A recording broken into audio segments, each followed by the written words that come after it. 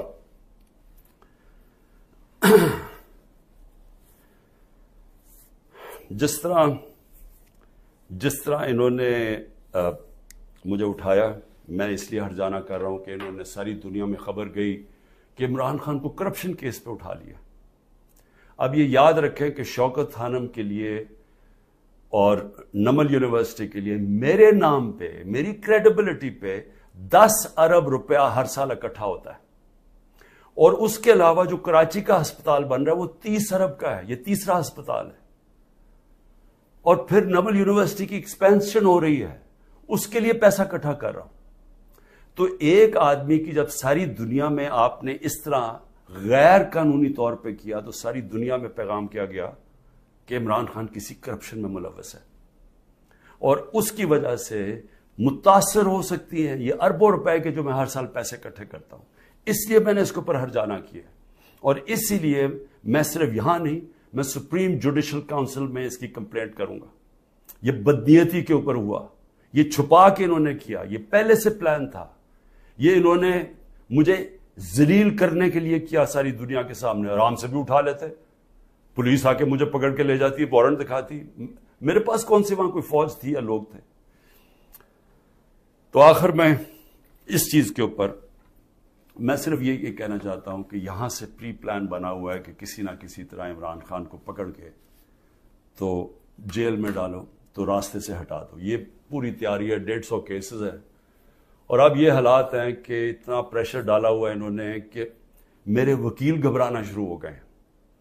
پہلے تو انہوں نے سارے کارکن پکڑ لیے ہمارے، اور میں خاص طور پہ وہ 10,000 کارکنوں کے اوپر آج بھی میں اپیل کرتا ہوں، ساری ہیومن رائٹس آرگنائزیشن کو میں اپیل کرتا ہوں کہ اتنا بڑا ظلم ہے کہ ان کو جیلوں میں بند کیا ہوا ہے، ان کو دہشت گردی کے اوپر رکھا ہوا ہے، اس کے لیے ایک شناخت پریڈ ہوتی ہے، اس کے لیے لازمی ہوتا ہے کہ آپ ان کو پروڈیوس کریں۔ وہ کہتے ہیں جی ہمارے پاس عملہ ہی نہیں ہے، وہ شناخت پریڈ ہوتی ہے، اس کے اوپر لے کے ہی نہیں آتی پولیس۔ ججز آرڈر کرتے ہیں وہ لے کے نہیں آتے، ججز کے آرڈرز وائلیٹ کرتے ہیں، اور پھر کئیوں کو اٹھایا ہوا ان کو پریزنٹ ہی نہیں کر رہے کیونکہ اوپر کیس ہی نہیں لگا رہے تاکہ ان کو عدالت بھی نہ لے جانا پڑے۔ لوگوں کو بند کیا ہوا ہے چھوٹے کمروں میں، گندے حالات ہیں اس کے اندر، کئیوں کے اوپر تشدد کیا جا رہا ہے۔ میں سارے پاکستان کے اندر دیکھیں، میں اس وقت سب پاکستانیوں سے اپیل کرتا ہوں کہ یہ جو ہو رہا ہے یہ یاد رکھیں کہ یہ ملک کو ادھر دھکیلا جا رہا ہے، وہ اس ملک کے اندر نفرتیں پیدا کی جا رہی ہیں۔ ایسی نفرتیں پھٹتی ہیں ملک میں جب تک ایک پولیٹیکل پارٹی منظم رہتی ہے۔ ہم کوئی کسی قسم کا ہم نے آج تک 27 سال میں انتشار نہیں کیا۔ 9 مئی کو میں پھر سے ریپیٹ کرتا ہوں کہ سب کنڈیم کرتے ہیں، سارے، کوئی پاکستانی نہیں ہے جو وہ سمجھتا ہے کہ جو جلانا کیا، جو آرسن کی گئی، جو بلڈنگ جلائی گئی، یہ خاص طور پہ یہ جو کور کمانڈر کا گھر، سب اس کی مذمت کرتے ہیں۔ لیکن کیا کوئی تحقیقات انڈیپینڈنٹ نہیں ہونی چاہیے؟ اور کیا کوئی یہ نہیں کوئی آج تک کسی سے پوچھا کہ جو 25 لوگوں کو ڈائریکٹ گولیاں ماری گئی تھی، نہتے لوگوں کو، کیا ان کو کوئی والی وارث نہیں ہے؟ کوئی پوچھے گا نہیں کہ انہوں نے کیا غلطی کی تھی؟ سب نہتے تھے، سب جو مارے گئے ہیں۔ یہ حالات ہیں آپ کے اتنا خوف پیدا کر دیا ہے کہ وہ لوگ سامنے ہی نہیں آ رہے۔ ہم لوگوں کو جب کہتے ہیں کہ ہم نے آپ کو کمپنسیٹ کریں گے، ان کی فیملیز کو، کوئی غریب لوگ تھے، ایک بیچارہ سارا گھر سنبھالتا تھا، اس کو گولی مار دی، وہ اتنے ڈرے ہوئے ہیں ان کے گھر والے لوگ کہ وہ سامنے ہی نہیں آ رہے۔ اب ایسی فضا پیدا کی ہوئی ہے، چھپے ہوئے ہیں لوگ، کہتے ہیں جی ہم نے سامنے نہیں آنا۔ اور کارکنوں کا یہ حال ہے کہ ہمیں پتہ ہی نہیں پوری طرح چل رہا کہ کتنے کارکن اندر ہیں، کتنے جیلوں میں، کیونکہ وہ چھپے ہوئے ہیں۔ ہمیں یہی نہیں پتہ چل رہا کہ اصل میں کتنے لوگوں کو اس دن گولیاں لگی تھی، کیونکہ ہمارے کارکن باہر ہوں گے تو بتائیں گے کیا، باقی یا چھپے ہوئے ہیں یا وہ جیل میں ہیں، اور جیل میں برے حالات کے اندر رکھا گیا۔ تو میں اس لیے نون لیگ کو بھی آج ایک بات کہنا چاہتا ہوں، اور پیپلز پارٹی کو بھی، اور پی ڈی ایم کی پارٹیز کو بھی۔ دیکھیں یہ جو ہو رہا ہے نا، یہ یاد رکھیں کہ میں اس ملک کی اسٹیبلشمنٹ کو 27 سال سے میرا واسطہ پڑا ہے. آپ کو پتہ بھی نہیں چلے گا جب یہ بند کمرے میں پلان اے سے پلان بی پہ جائیں گے، آپ کو پتہ بھی نہیں چلے گا. تو جو آج آپ چپ کر کے یہ دیکھ رہے ہیں، یہ ظلم جو ہو رہا ہے، یہ آپ یہ سمجھ جائیں کہ یہ جب چینج ہوگا، کیونکہ چینج ہونا ہے، کیونکہ گورنمنٹ تو فیل ہو گئی ہے، اکانومی گر گئی ہے. آج جو ڈالر جس مارکیٹ کے اندر اوپن مارکیٹ میں 314 روپے کا ڈالر نہیں مل رہا، کیوں نہیں مل رہا؟ کیونکہ کسی کو سب کو اعتماد ہی اٹھ گیا اکانومی سے. تو اگر یہ حالات ہیں اور پہلے ہمارے پر سے یہ سب شور مچا رہے تھے، 24%، ہماری 12% انفلیشن تھی. مہنگائی ہمارے زمانے میں 12.4% تھی. مہنگائی مارچ ہو گئی تھی. سارے ٹی وی شوز کے اوپر لوگوں کے پاس جاتے تھے، جی بتائیں کتنی مہنگائی ہے. آج کے فگرز مہنگائی کے 38% مہنگائی ہے، 3 گنا سے زیادہ ہے. اور آج جو حالات ہیں لوگوں کے، نہ مہنگائی کنٹرول ہو رہی ہے، فیکٹریاں بند ہو رہی ہیں، بے روزگاری بڑھ رہی ہے. آگے انٹرنیشنل میڈیا کے لوگ، جو فائنانس کے لوگ ہیں، وہ سمجھ رہے ہیں کہ ڈیفالٹ کرنے جا رہا ہے پاکستان. ان حالات کے اندر یہ اگر آپ سمجھتے ہیں پی ڈی ایم والوں کہ آپ بڑی دیر بیٹھے رہیں گے یہاں، میں آپ کو یقین دلاتا ہوں کہ جب پلان بی بنے گا، ہو سکتا ہے آپ ادھر پھنس جائیں. جو آج ہمارے سے ہو رہا ہے ہو سکتا ہے آپ سے بھی یہ ہو. اور یہ مجھے یہ کہنا کہ جی ہمارے زمانے میں یہ ہوا تھا، اس سے بڑا جھوٹ کوئی بول نہیں سکتا. مجھے یہ بتائیں کہ ہمارے زمانے میں کب یہ ہوا تھا؟ کتنے لوگوں کو تشدد کیا گیا جیل میں؟ کتنے گھر توڑ کے اندر گھس کے عورتوں کے سامنے اٹھا کے لے گئے؟ اگر وہ آدمی نہیں ملا تو ان کے رشتہ دار اٹھا کے لے گئے. کتنے گھروں میں ایسے ہوا تھا؟ مجھے یہ آج تک بتائیں کہ ہم نے کتنے دہشت گردی کے کیسز کیے تھے. مریم نواز نے جا کے جب پتھراؤ کروایا تھا نیب کے اوپر، کتنے دہشت گردی کے کیسز ہوئے تھے. کس کے اوپر اس طرح کے 150 کیسز کیے گئے جو میرے پہ 4 کیسز میرے اوپر کیے گئے ہیں، کرمنل کیسز، جب میں نظر بند تھا 4 دن وہاں نیب جیل میں. تو جس طرح کی یہ آپ حرکتیں کر رہے ہیں اور یہ ہونے دے رہے ہیں حرکتیں، اور یہ کہہ کہ جی ہمارے زمانے میں یہ ہوتا تھا، یہ سمجھ جائیں کہ یہ بڑی جلدی چینج ہو سکتا ہے. یہ ابھی آپ بڑے خوش ہیں کہ جی تحریک انصاف، اس لیے نہیں کہ ہم نے آپ سے کوئی ظلم کیا تھا. میں پھر سے ریپیٹ کرتا ہوں، 95% کرپشن کے کیسز اب پہلے آپ کے زمانے میں بنے ہوئے تھے. اسحاق ڈار آپ کے زمانے میں بھاگا، نواز شریف کے بیٹے آپ کے زمانے میں بھاگے. یہ جو کیسز بنائے ہوئے تھے یہ سارے آپ کے زمانے میں ہوئے ہیں. صرف پھر سے شہباز شریف کے جو 16 ارب کا ایف آئی کا کیس تھا اور جو نیب کا کیس تھا، وہ ہمارے زمانے میں بنا 8 ارب کا. اور وہ میں آج بھی کہتا ہوں کہ اس سے کلیئر کٹ کیس ہے ہی کوئی نہیں. زمین کے قبضے جو چھڑوائے تھے وہ سارا لینڈ ریکارڈز کے دیکھ کے چھڑوائے تھے. ایک مجھے ادارہ، نہ پولیس آفیسر، کوئی آئی جی، کوئی مجھے آج ایف آئی اے کا آدمی مجھے ایک کہہ دے کہ میں نے کسی کے اوپر کہا کہ انتقامی کارروائی کرو، ایک مجھے بتا دے. کوئی مجھے بتایا جتنی ہم نے بھرتیاں کی ہیں وہ ساری میرٹ کے اوپر کی تھی. کتنے عمران خان کے رشتہ داروں کو امپورٹنٹ جگہوں پہ بیٹھے تھے. اور پھر میڈیا، ذرا میں میڈیا کے اوپر آ جاؤں، کیونکہ میڈیا میں ہمیں بڑی مار پڑی تھی. سارا وقت وہ گورنمنٹ، جس گورنمنٹ نے اس ملک کے اندر کرونا، دنیا مانتی تھی کہ کرونا کا سب سے زیادہ ڈیل اس کے ساتھ اس کو سنبھالا، دنیا مانتی تھی. ہندوستان میں حالات دیکھ لیتے، ارد گرد ایران میں حالات دیکھتے جو ہمارے 2 نیبرز تھے، اور پاکستان میں حالات دیکھتے. اپنے ملک کو جس طرح ہم نے نکالا ہے اور بڑی رسک لے کے، تو میں آج یہ سوال پوچھتا ہوں کہ ہمارے طرف اخبار اٹھا کے دیکھ لیں، جو ہماری مٹی پلیت کی گئی ہے میڈیا میں. اور ایک کیس ڈال دیجیے رانا ثناء اللہ کے اوپر، وہ ڈرگز کا کیس تھا. رانا ثناء اللہ کا اے این ایف نے کیس کیا تھا، جن کے اوپر ایک میجر جنرل صاحب بیٹھے ہوئے تھے. اور ہم نے کیبنٹ میں جب رانا ثناء اللہ کا کیس آیا، کیبنٹ میں پریزنٹیشن مانگی اس سے کہ کہیں غلط کیس تو نہیں کر دیا. اور انہوں نے ایک فریم بائی فریم بتایا کہ یہ کیسے یہ رانا ثناء اللہ پکڑا گیا تھا منشیات میں. میں نے تو کسی کو نہیں کہا، نہ میری کیبنٹ ہے کسی کو کہا. تو اس لیے یہ کہنا کہ آپ کے زمانے میں بھی کچھ تھا، ہمارے زمانے میں کچھ نہیں تھا. اور میں آج آپ کو آگے بھی بتا دوں کہ الیکشن جب ہوں گے، یہ میری آج پیشن گوئی مان لیں، جو مرضی کر لیں آپ، جتنا تحریک انصاف نے انشاءاللہ. تو جب ہم آئیں گے، میں آج آپ کو انشاءاللہ ہم جب آئیں گے، میں آپ کو ابھی بھی یہ کہتا ہوں، میرے سے جو کیا ہے میں تو ان کو معاف کر دوں گا. مجھے قتل کرنے کی جنہوں نے کوشش کی میں معاف کر دوں گا، کیونکہ میں جو امتی ہوں وہ نبی صلی اللہ علیہ وسلم کا ہوں، اور انہوں نے اپنی ذات کے اوپر ہمیشہ معاف کر دیتے تھے. تو میری ذات کے اوپر جو بھی چیز ہے میں معاف کر دوں گا. جو میرے گھر میں ہوا، میری بیوی اکیلی گھر میں، جس طرح گھر میرا توڑا گیا باہر سے، جس طرح اٹھا کے لے گئے، مارا لوگوں کو میرے گھر میں آ کے، میرے گھر کے اوپر جو حملے کیے گئے، جب میں تو معاف کر دوں گا.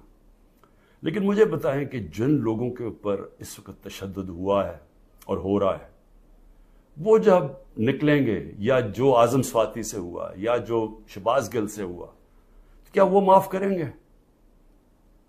کیا یہ جو عمران ریاض کو اٹھایا، یا جو ارشد شریف، یہ جس طرح اس کی کیا فیملی معاف کرے گی؟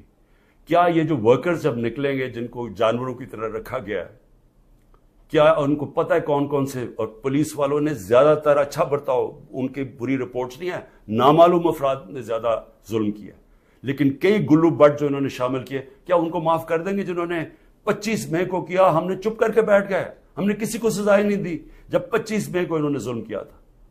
تو کیا اب ہم معاف کر دیں گے؟ یہ جو ورکر جب نکلیں گے وہ ڈیمانڈ نہیں کریں گے کہ جن سے ظلم کیا گیا؟ تو اتنے انتہا پہ جو آپ لے کے جا رہے ہیں، یہ یاد رکھیں کہ کہیں پلان بی بن گیا تو آپ اسی جگہ پہ پھنس جائیں گے.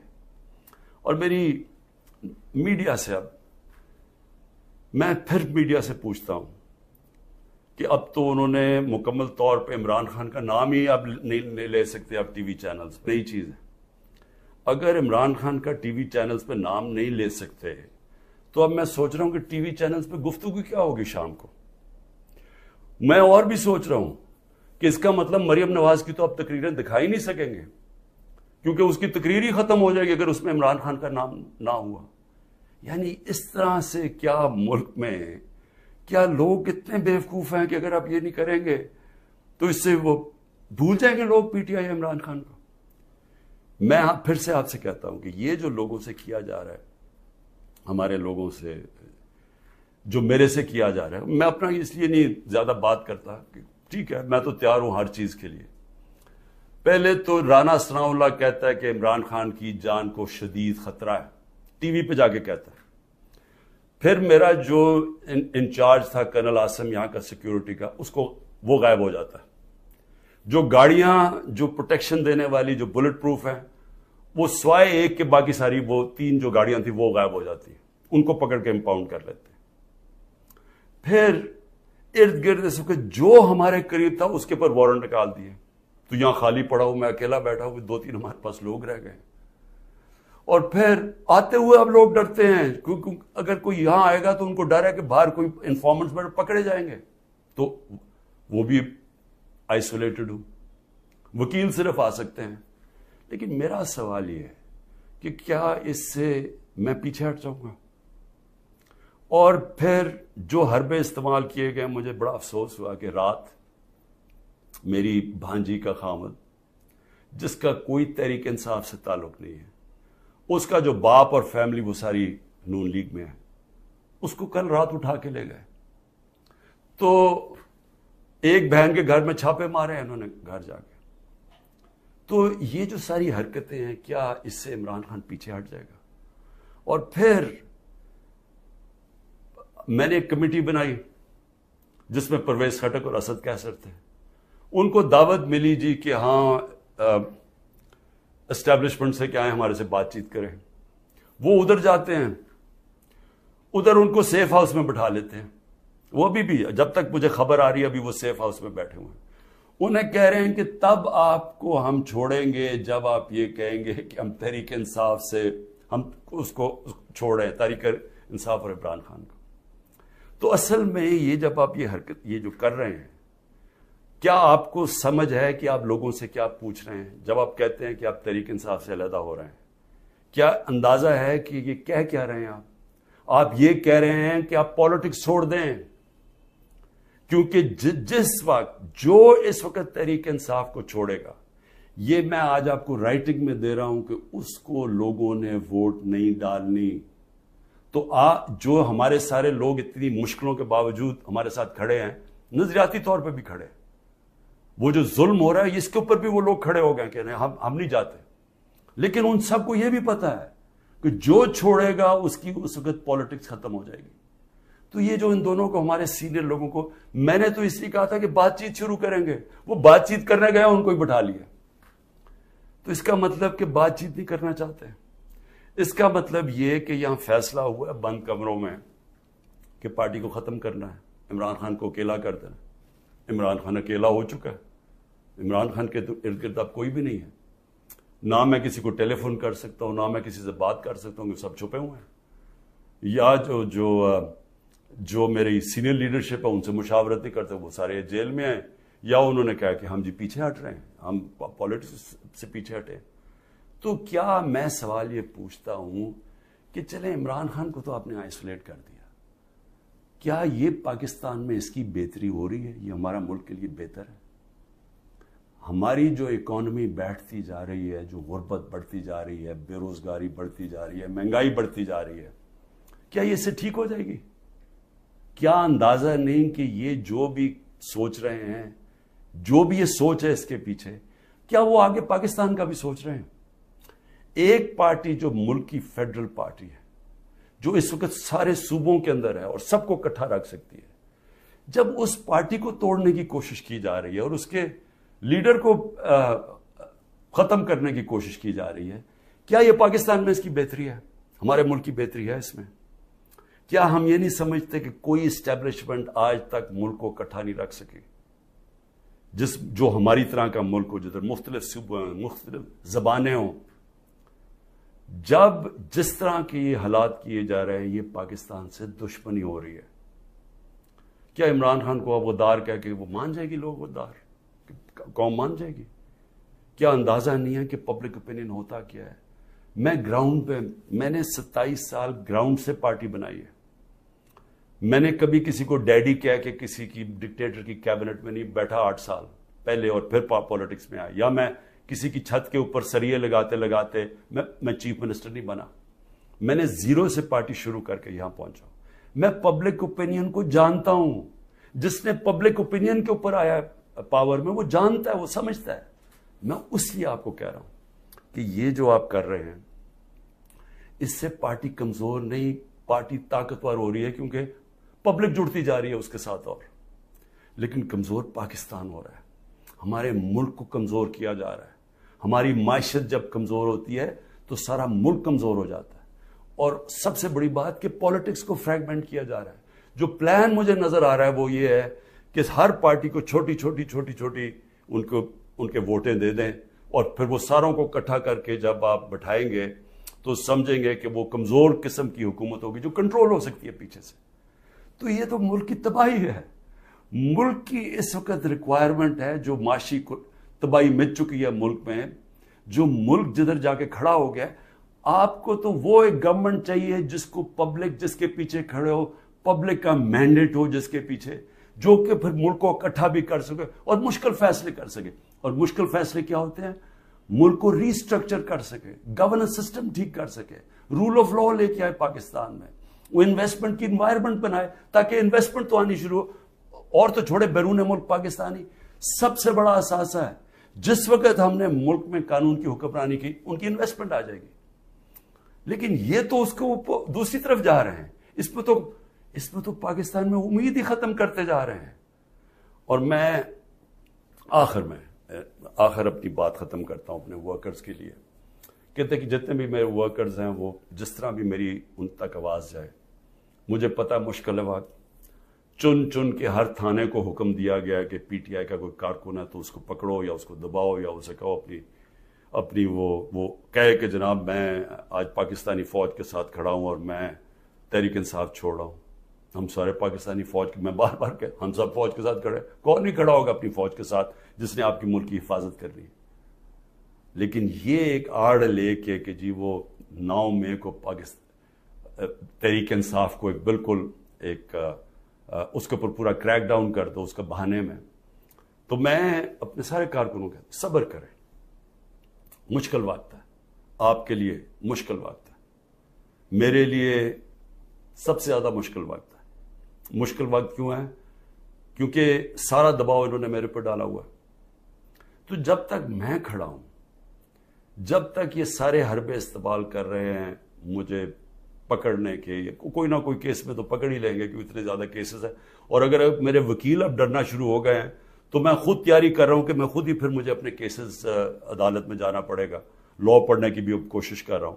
سمجھ بھی ویسے میں نے اتنی دفعہ عدالتوں کے چکر لگائے کہ میں کافی سمجھ بھی گیا ہوں کہ قانون کیا ہوتا ہے، تو میں وہ بھی تو لگ تو ایسے رہا کہ وہ وکیل بھی آخر میں چھوڑ جائیں گے، لیکن عمران خان جب تک زندہ کھڑا رہے گا اپنے ملک کی حقیقی آزادی کے لیے۔ اور میرے کارکنوں، آپ اس کو پالیٹکس نہ سمجھیں، آپ ایک دن دنیا کہے گی کہ یہ وہ لوگ ہیں جو کھڑے تھے پاکستان کی حقیقی آزادی کے لیے اور انہوں نے قربانیاں دی اپنے ملک کو آزاد کرنے کے لیے۔ پاکستان زندہ باد۔